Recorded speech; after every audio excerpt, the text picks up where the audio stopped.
Bon, résultat, il nous reste 30 bornes pour demain, sur une route magnifique. Je sais pas si c'est encore beaucoup une zone de confort quand même. En tout cas, ça fait moins peur d'aller voir quelqu'un que tu connais pas, je trouve. Et en fait, je sais pas si s'il pourra parler de ce mythe-là, ou en tout cas soit le déconstruire, soit le truc, mais si ce n'est qu'en parler, tu vois. Je sais pas, je pense que c'est pas anodin quand même, c'est pas juste un techos, tu vois. Je pense qu'il est pas dans le mythe et qu'effectivement, je pense que ça existe plus depuis les années 70-80, ces trucs-là. J'imagine que ça coûte cher. Ouais. J'imagine qu'on en a pas besoin aussi. On en a plus besoin aussi. Plus besoin. Tu mets un ordi, ça marche très bien. Hein. Passer par 7 là. Je l'ai dit que j'avais mal au dos ou pas? Non, pas encore. On va vite fait faire les affaires. Hein. Ouais. Vite fait rentrer dans la tente et on va tailler les stylos. Hein.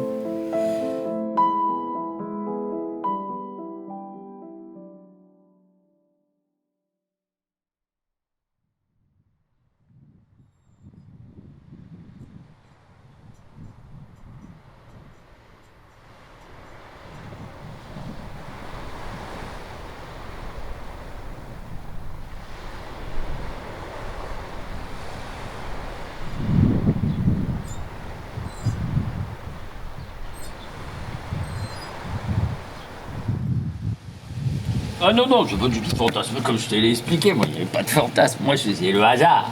Je construisais un bateau, j'ai commencé à lire Henri de Montfred, tous les bouquins de maritime que j'ai pu lire grâce à mon pote Marcel.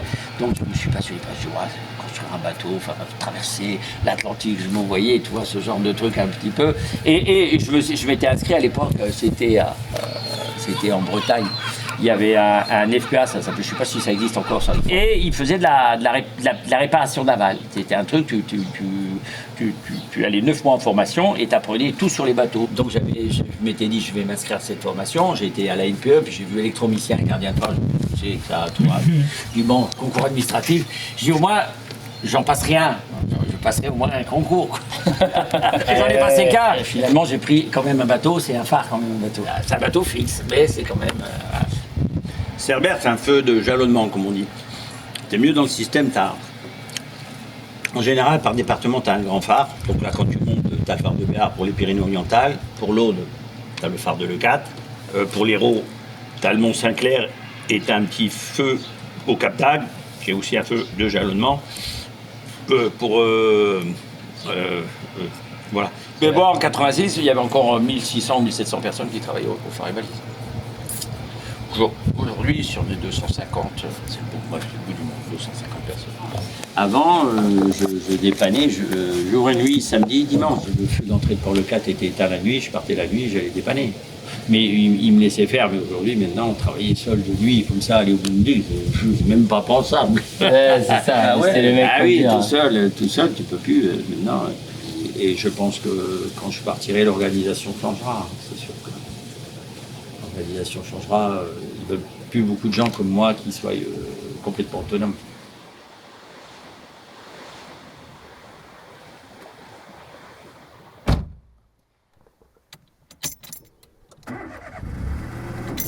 Dans les phares en mer, le rythme c'est 2 semaines au phare, 1 semaine à terre, 1 semaine au phare, 1 semaine à terre. Donc sur 5 semaines, t'es 3 semaines au phare et 2 semaines à terre.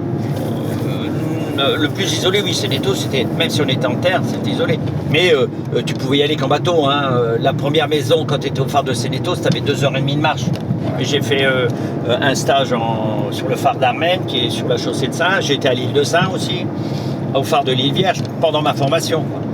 Et ça fait un autre truc ou... Ah ben c'est tout à fait autre chose. Nous on arrivait déjà les automatisations étaient en cours. Et on arrivait, si t'es mieux, à la fin d'une histoire, pour recommencer une autre histoire. On est encore porteur de cette mémoire, tu vois, de ce truc qui existait. C'est unique, je veux dire. C'est une vie. Je sais pas. Oui, tu avais trois trucs de phare. Tu avais le purgatoire, l'enfer et le paradis, quoi. Tu vois, le 4, s'il aurait dû être classé, c'était le paradis. Ouais. Voilà. L'enfer, Armen. Le purgatoire, peut-être Sénétos et encore. Pendant longtemps, c'était mieux, c'était les mecs qui faisaient par exemple 25 ans de phare en mer, Armen, La Jument, Kéréon. C'était des phares hyper difficiles, des conditions météo. Les mecs, ils montaient au phare, une semaine, ils pouvaient rester tellement la météo était mauvaise, un mois. On pouvait pas les relever au bout d'un mois. Toi, t'avais toute façon, tu avais des caisses de vivres à l'intérieur du phare qui étaient là pour le cas où on ne pouvait pas faire le relève. Le plus qu'ils sont restés, c'est 2 Corses. Ils sont restés à Armen 3 mois. Voilà. Et il y a des gens, donc ils faisaient 20 ans de phare en mer, et les 10 ou 15 dernières années, hop, ils avaient leur mutation, ils étaient prioritaires sur des phares comme ça, des phares à visite. Donc ils se faisaient un petit pécule parce que tu ne gagnais pas ta vie dans les phares. C'est pas... Putain, ça doit attaquer 20 ans de phare en mer. Ils étaient vraiment attaqués, les mecs, parce que c'est les mecs qui... Moi j'ai appris à picoler en Bretagne, hein, je veux dire...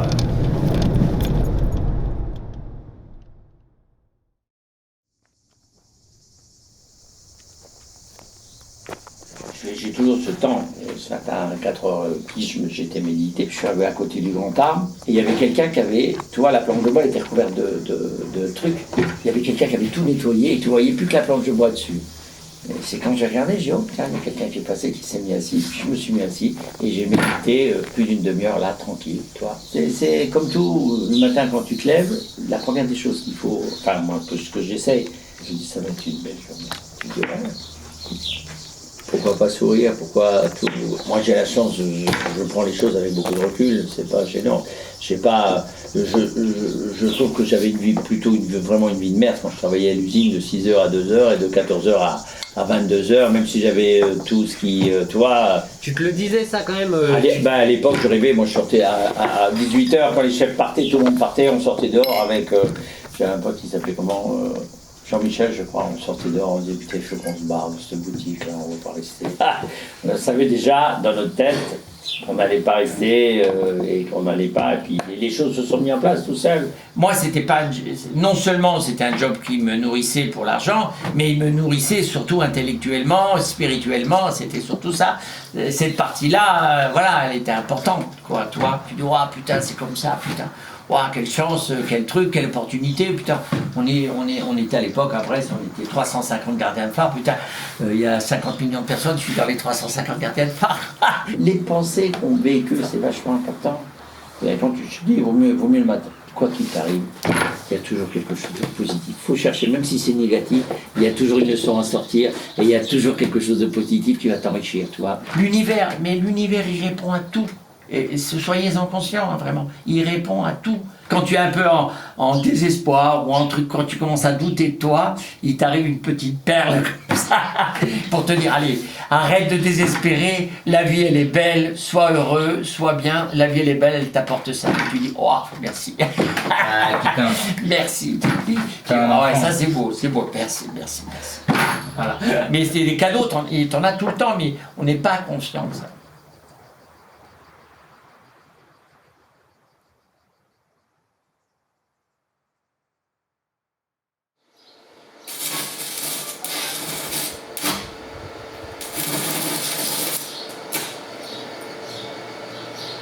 La fonte, normalement, il faut chauffer. Chauffer 2 pièces. Non, juste les chauffe au rouge et tu soudes. Pour que la soudure, elle pénètre dans la fonte. Exactement comment ça s'est passé, je vais te dire. Il y a 5 ans à peu près, il y a 5 ans, j'avais un pote, que j'ai toujours, tu vois que je m'inquiète pour lui, je vous en ai parlé un petit peu. Ah, c'est lui. Voilà. J'avais un pote, il était un peu dans un peu dépressif, il logeait ici à la maison et tout ça, mais je lui dis, putain, j'essaie de le stimuler, viens avec moi à l'atelier, tu vas voir, c'est facile de faire quelque chose, tu vois. Et je lui ai fait voir, j'ai pris 2-3 bouts de ferraille, boum, on a commencé à faire, mais moi je ne savais même pas où j'allais, je ne savais pas, j'ignorais, ça a déclenché quelque chose en moi, tu vois. Je me suis dit, putain, et pourquoi pas, tu vois, je ne commencerai pas à faire quelque chose. Et à partir de là, en 3 ans, j'ai fait 150 pièces, quoi, tu vois. Ouais, tu t'es Je me levais la nuit, tous les week-ends, je suis là, je bosse le soir, tu vois, c'est quand j'ai une idée. Et puis il y a des moments où j'ai été hyper productif, ça descendait du ciel, quoi.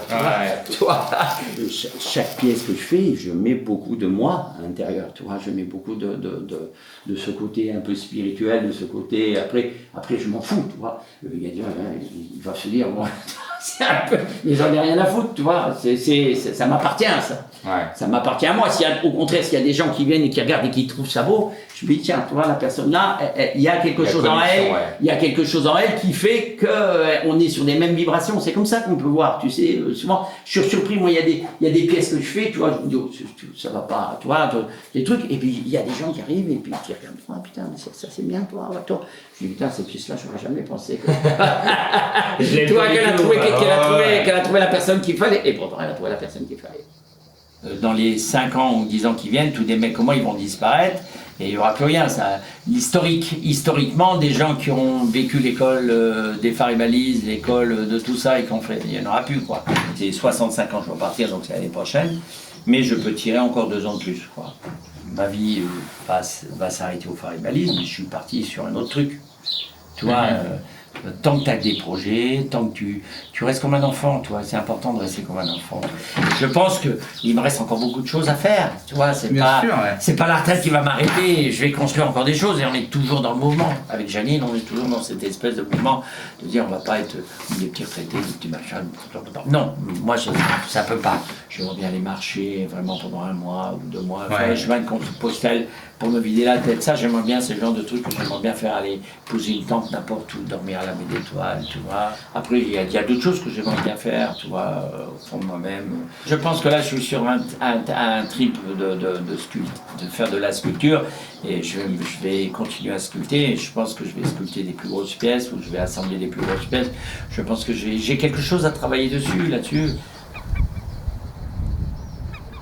C'était un travail d'aventure. Je me suis dit tout de suite, putain, qui c'est qui fait ça? Qui c'est qui garde des phares en mer? Je ne reconnais pas, quoi. Est-ce que je veux dire, je venais de la sidérurgie, des cheminées d'usine et de tout ça. J'arrive, je vais dans la lumière. C'est quand même magique.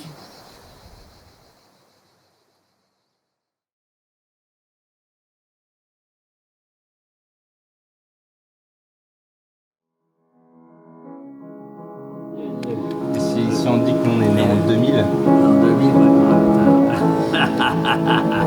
là, vous êtes juste des pile poil, là. Changez-le, il est fou.